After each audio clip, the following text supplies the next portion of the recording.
Halo Sehat, info kesehatan berbasis ilmiah dari hasil riset, review tim medis, dan juga dokter.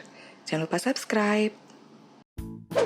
Vaksin COVID-19 efektif untuk melindungi tubuh dari infeksi.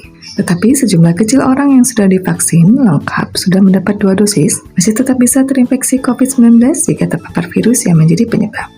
Kondisi ini disebut kasus penerobosan vaksin. Ini artinya meskipun orang yang telah divaksinasi memiliki kemungkinan lebih rendah untuk sakit, tapi masih bisa terinfeksi. Mengapa?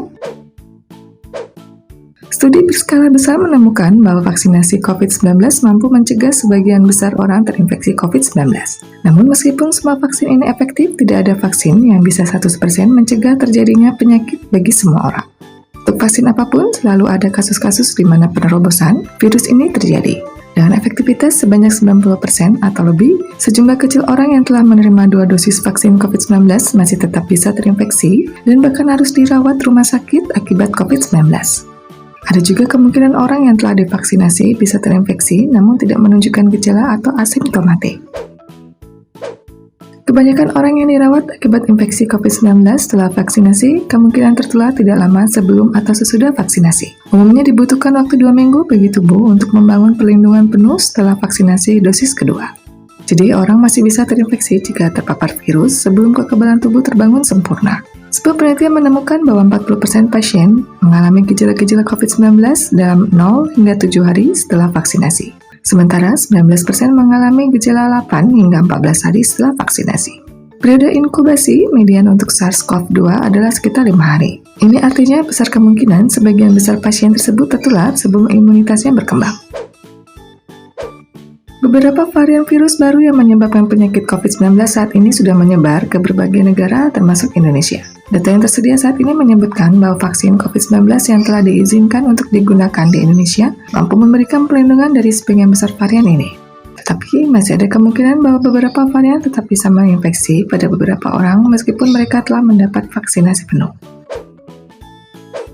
Persentase kecil dari orang-orang yang terinfeksi setelah mendapat vaksinasi ini tidak seharusnya mengubah pemikiran untuk tidak melakukan vaksinasi. Meskipun sejumlah kecil orang yang telah divaksinasi masih tetap bisa terkena COVID-19, vaksin telah terbukti bisa melindungi orang dalam jumlah yang lebih besar dari resiko terinfeksi.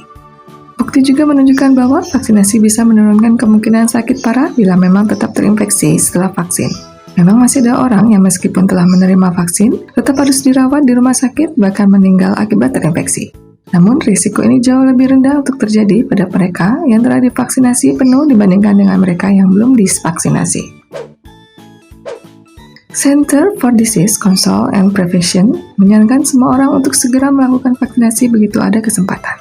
Tetapi karena orang masih bisa terinfeksi serta menularkannya pada orang lain, bahkan setelah divaksinasi penuh, protokol kesehatan masih harus tetap dijalankan dengan disiplin. Ini artinya tetap memakai masker, menjaga jarak aman, menghindari kerumunan, menjaga kebersihan tangan dan benda-benda sekitar. Hanya karena kita sudah divaksinasi, bukan berarti semua orang juga sudah. Jadi, penting untuk tetap menjaga diri dan menerapkan protokol kesehatan saat berada di tempat umum. Sekian video kali ini, semoga bermanfaat dan jangan lupa untuk tulis pertanyaan di kolom komentar di bawah. Info yang kami berikan telah melalui validitas informasi kesehatan yang aktual dengan pendekatan ilmiah. Direview tenaga ahli dan dokter. Jangan sampai Anda melewatkan info kesehatan yang krusial dan mungkin dapat menyelamatkan keluarga dan teman kita. Jangan lupa subscribe dan nyalakan lonceng notifikasi agar tidak ketinggalan info dari Halo Sehat.